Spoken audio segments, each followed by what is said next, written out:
உன்னிடத்தில் அந்த சந்தேகத்தை சொல்லலாம் என்று நினைத்தால் தலைமேல் போல் தெரிகிறது நாதா.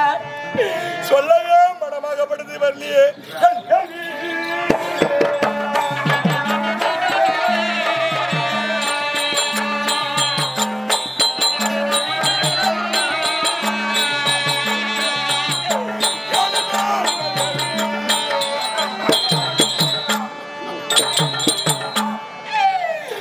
என்னிடத்திலே இருக்கக்கூடிய மனசஞ்சலத்தை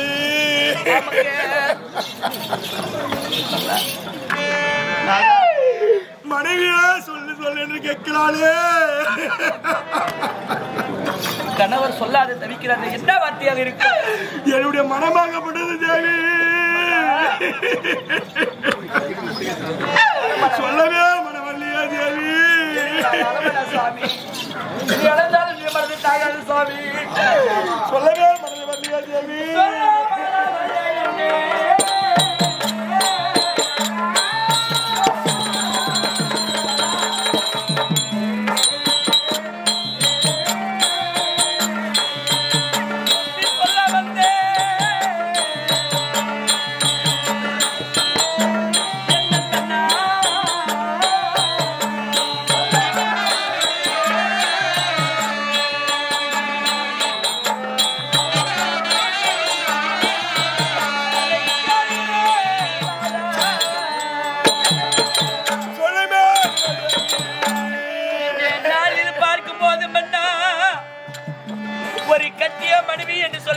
தாய்க்கு பின் தாரம் அண்ணா.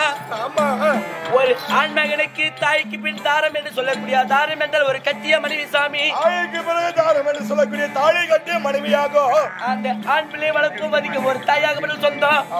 அதுக்கு பிறகு திருமணம் ஆன உடனே தாரம் என்று சொல்லக்கூடிய கட்டிய மனைவிகள் தான். ஒரு கணவருக்கு ஒரு கஷ்டம் என்றால் ஒரு மனைவியாகப்பட்ட நான் பகிர்ந்து கொள்ள வேண்டும். எனக்கு ஒரு குறைகள் கஷ்டம் என்றால் நீங்க ஒரு கணவர் பகிர்ந்து கொள்ள வேண்டும். அப்படி மனைவிடத்தில் சொல்ல முடியாமல் தவிக்கிறாயே. அதுடைய வார்த்தைகள் சங்கடம் தவிர்க்கிறதா தேவி.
காய் ஒன்று காய்க்கவில்லை, பூ ஒன்று பூக்கவில்லை.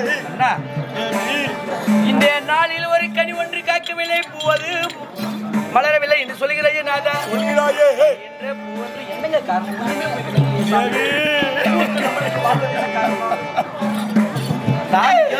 இந்த நாட்டுக்கு நான் ஒரு அரசனாக இருந்து, இந்த மக்களுக்கெல்லாம் நான் ஒரு மன்னனாக இருந்து, மக்களுடைய குறையை அறிந்து நான் ஆட்சி செய்து வருகிறேன். இந்த மக்கள் நம்மளை எப்படி பேசுறாங்க தெரியுமா? எப்படி பேசுகிறார்?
என்னுடைய செவிக்கு உன்னையே அப்படி சொன்னா இருந்தாலும் சாமி என்னுடைய செவிக்கு எனக்கு எவ்வாறு சொல்லுகிறார் தெரியுமா? ஒரு பெண்களை இலவாக பேசுகிறார். இவள் கொட்டி மனதை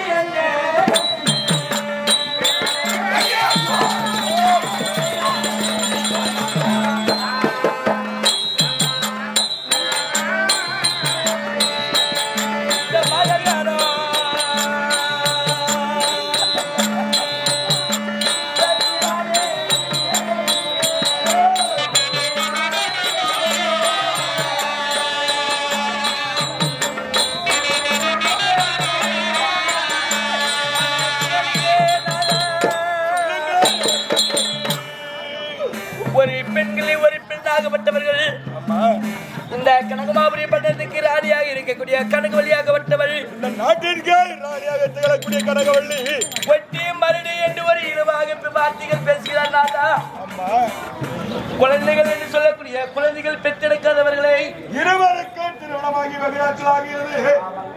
இதுவரை பிள்ளை பாக்கிகள் இல்லாது இருக்கிறோமே.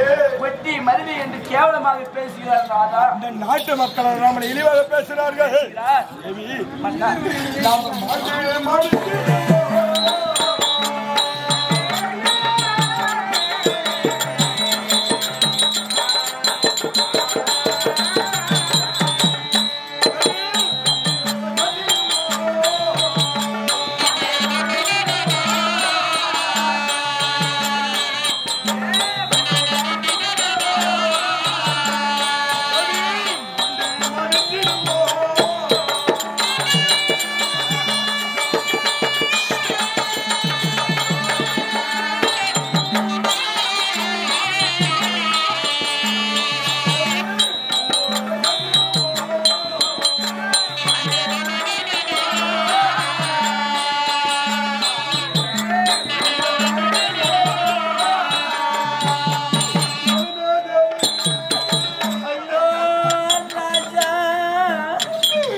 நாம் இருப்பதை விட நாம் இறந்து இந்த மண்ணுலகத்திலே நம் மறந்து விடலாம் தேவி. எப்படி வாழ வேண்டும்? யார் அஷ்டாவசுக்களில் ஒருவராக திகழக்கூடிய அக்காளி பகவானே.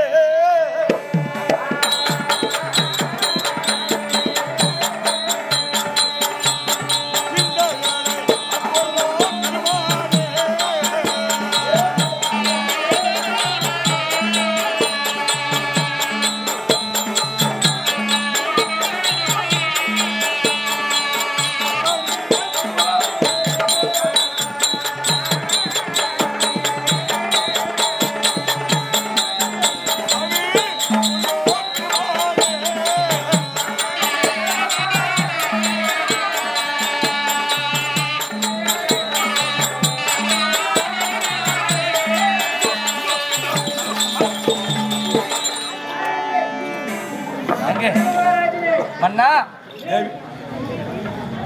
மன்னா